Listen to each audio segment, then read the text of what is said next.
क्या गंगा में नहाकर मिल जाते हैं पापों से मुक्ति? वीडियो के अंत तक जरूर बने रहना। ओ हो भाई, महाकुंभ जाने की क्या जरूरत, हम तो यहीं पर प्रभु जी का मुख देखकर ही धन्य धन्य हो गए। द्वारका में प्रभु जी की जो मूर्त है ना, देख के ही सारा टेंशन, सारा स्ट्रेस, सारी चिंताएं गायब। हजारों सवाल करेगी ये जिंदगी, बस इतना समझ लेना, जो मेरे ठाकुर जी चाहे वही ठीक। कई सालों से यहाँ आने की मन में एक इच्छा से दबी हुई थी, जो अब जाकर पूरी हुई है। ये जो मंदिर का ध्वज है ना, इसे लहराता देखकर कसम से रोंगटे खड़े हो रहे हैं। दर्शन करके जैसे ही हम बाहर आए ना, ऐसा लग रहा था जैसे पूरा जग जीत लिया। इतनी ज्यादा खुशी हो रही थी मन में। शाम को जब हम समंदर के किनारे घूमने गए, तभी जो माहौल था ना, बहुत शांत सा लग रहा था। सोच रही थी आज समंदर इतना शांत क्यों है, तो बाद में हमें रियलाइज हुआ कि शांत समंदर नहीं, ना ही कोई माहौल, ये शांति तो हमारे अंदर की थी, मन की शांति थी, जिसे कहते हैं असली सुकून, जो हमें मिल रहा था इतने सारे इन पंछियों के शोर में भी। Hello guys, foodie web cook and travel में आप सभी का स्वागत है। भारत के गुजरात राज्य में बसी हुई द्वारका नगरी, जो हिंदू धर्म के मुख्य 4 धाम यात्रा स्थलों में से एक माना जाता है, जिसके बारे में आज हम बात करेंगे। देश के किसी भी कोने से बाय फ्लाइट हम द्वारका जा सकते हैं। इसके लिए राजकोट एयरपोर्ट या तो फिर जामनगर एयरपोर्ट से हमें आगे जाना होगा बाय ट्रेन। तो द्वारका के लिए हमने ट्रैवल किया था बाय ट्रेन, और ये है गुजरात की देवभूमि द्वारका। 16 घंटे ट्रेन में बिताने के बावजूद भी जरा भी थकान नहीं थी। इनफैक्ट बिल्कुल फ्रेश लग रहा था हमें।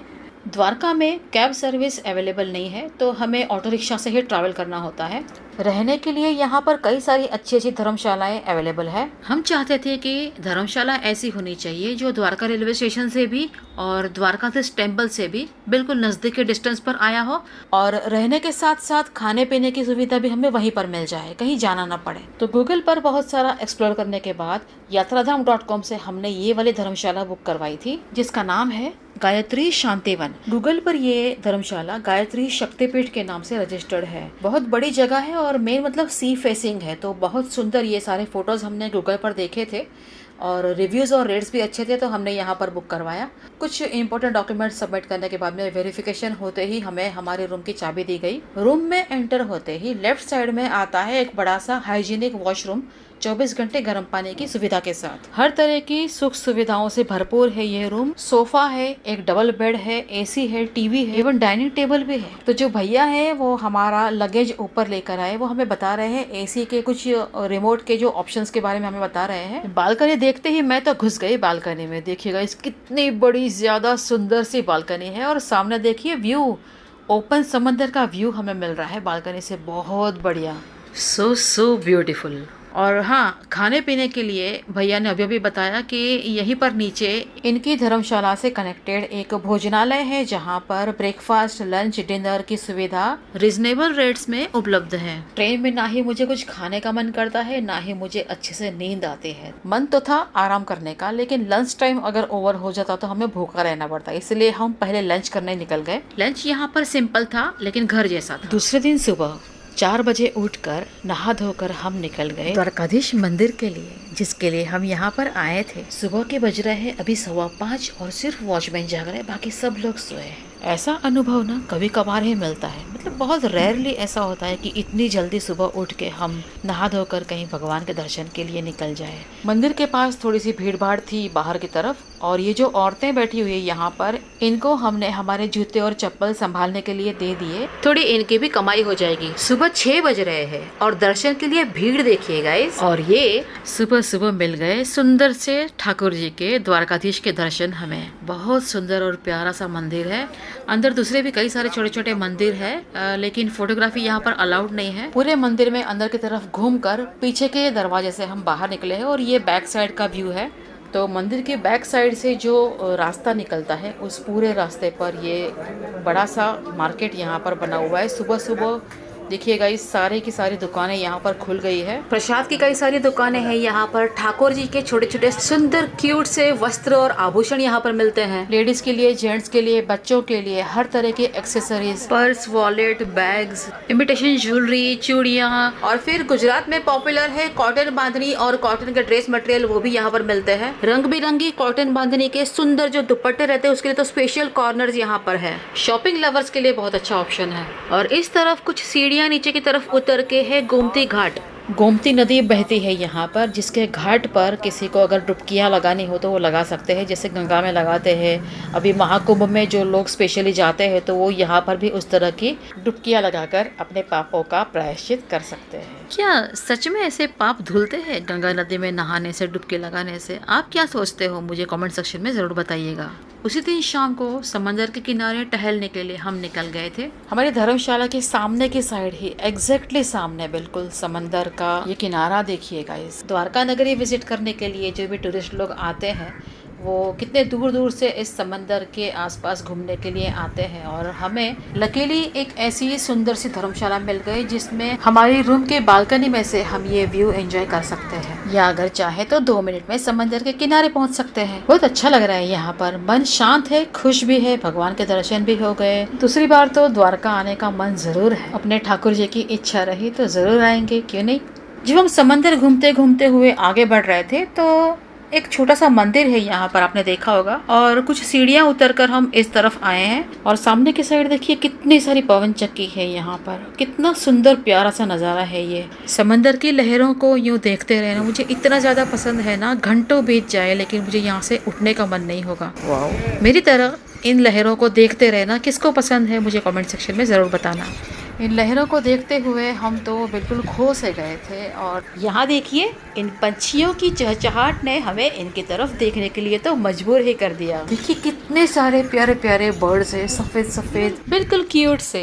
भव्य भी अपनी फोटोग्राफी करने में बिजी था। ये है ही इतने प्यारे कि सारा काम छोड़कर कोई भी यहाँ पर दौड़ा चला है। पहले तो हम चौंक गए, इतने सारे, मतलब हम जब यहाँ आए थे तभी इतने बर्ड्स नहीं थे यहाँ पर। और कुछ देर के बाद में यहाँ पर इतने सारे पंछी एक साथ इकट्ठा हो गए। हमें लगा पता नहीं क्या हो गया इनको। कई बार ऐसा भी हम देखते हैं कि इनमें से कोई एक आध पंछी को कुछ इश्यू हो जाए, बीमार पड़ जाए या उससे भी ज्यादा कुछ हो जाए ना, तो सारे पंछी एक साथ एक ही जगह पर इकट्ठा हो जाते हैं। तो इसलिए हम सोच में पड़ गए। हम देख ही रहे थे कि क्या हुआ। तो इतने में हमने देखा कि कुछ लोग यहाँ पर ना कुछ दाने डाल रहे थे इन्हें खाने के लिए। तो चेक करने पर पता चला कि यहीं पर किनारे पर एक शॉप थी, वहाँ से हम खरीद कर दाने इन्हें डाल सकते हैं। तो हमें भी मन कर गया इन्हें खिलाने का, तो वहाँ से दाने लेकर फिर हमने भी इन्हें खिलाया। बहुत अच्छा लगा गाइस, बहुत खुशी मिलती है मन को।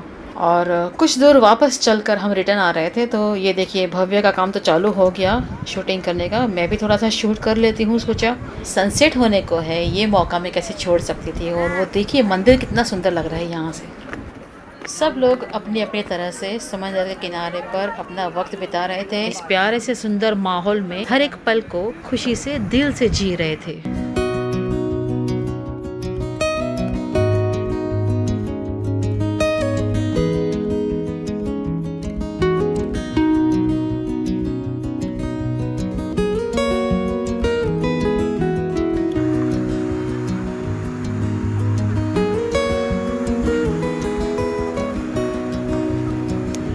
धर्मशाला के भोजनालय में डिनर करके रात को हम जल्दी सो गए, क्योंकि दूसरे दिन हमें जाना था नागेश्वर महादेव। ऑटो रिक्शा एक हायर करके हम आए हैं आज द्वारका घूमने के लिए। तो सबसे पहले हम दर्शन करने के लिए आए यहाँ पर नागेश्वर महादेव जी के मंदिर में। भारत के 12 ज्योतिर्लिंगों में से 8वें नंबर पर आता है ये नागेश्वर महादेव जी का मंदिर। दर्शन के लिए यहाँ पर अलग लाइन लगती है और अगर अभिषेक करना है तो अलग लाइन लगती है यहाँ पर। फोटोग्राफी करना वैसे यहाँ पर अलाउड तो नहीं है, लेकिन थोड़ी बहुत कुछ फुटेजेस मैंने ले ली थी। और इस तरफ देखिए गाइस, देवी माता की कितनी प्यारी सी मूर्ति है ये। और साथ में बड़ा सा विशाल त्रिशूल, वो भी शिव जी के डमरू के साथ। मंदिर में दर्शन करके जब हम बाहर आए ना, यहाँ पर कंपाउंड में बहुत ज्यादा भावुक हो चुके थे हम। शिव जी की ये विशाल भव्य सुंदर मूर्त देखकर ऐसा लग रहा था ना जैसे ये हमें इस बात का एहसास दिला रहे हैं कि ये हर पल हमारे साथ है।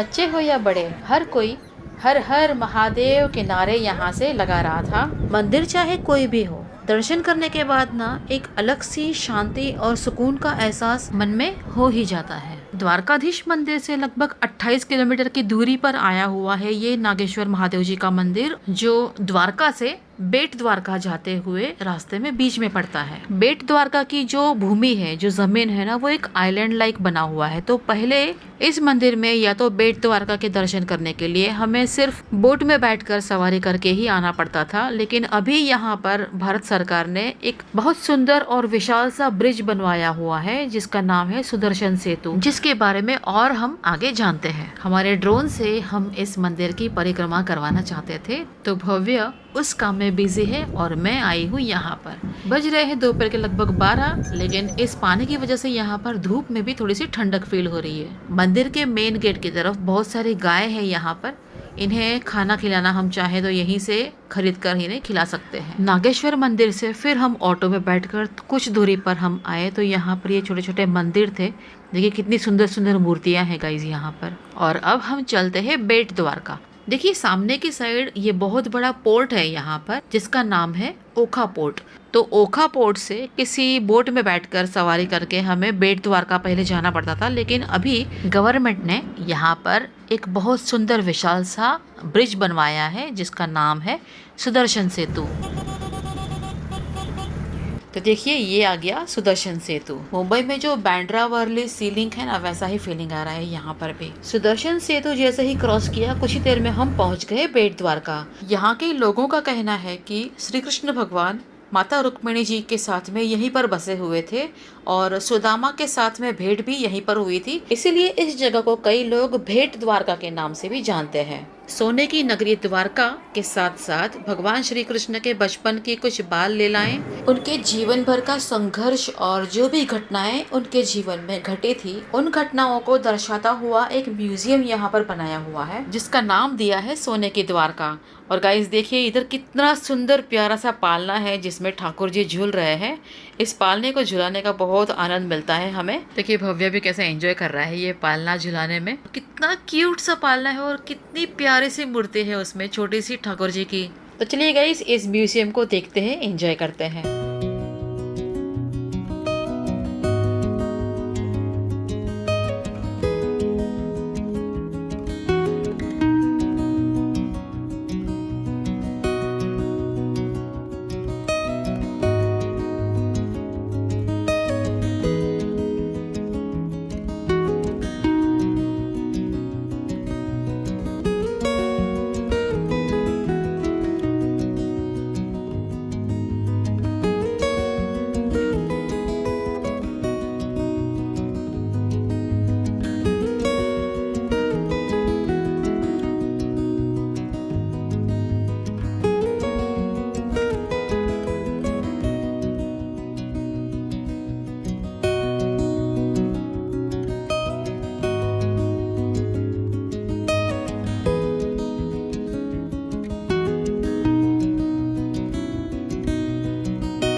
म्यूजियम देखने के बाद में फिर से हम जब द्वारका रिटर्न हो रहे थे तभी रास्ते में पड़ता है श्री रुक्मिणी मंदिर, जहाँ पर हमारे ऑटो वाले भैया हमें ले गए। कुछ इस तरह से दिखता है दिन के उजाले में रुक्मिणी मंदिर। मंदिर में जब हम पहुँचे तभी वहाँ पर शाम की आरती चालू थी। आरती खत्म करके हम तुरंत ही वहाँ से निकल गए क्योंकि देर रात की हमारी ट्रेन थी द्वारका से मेहसाणा।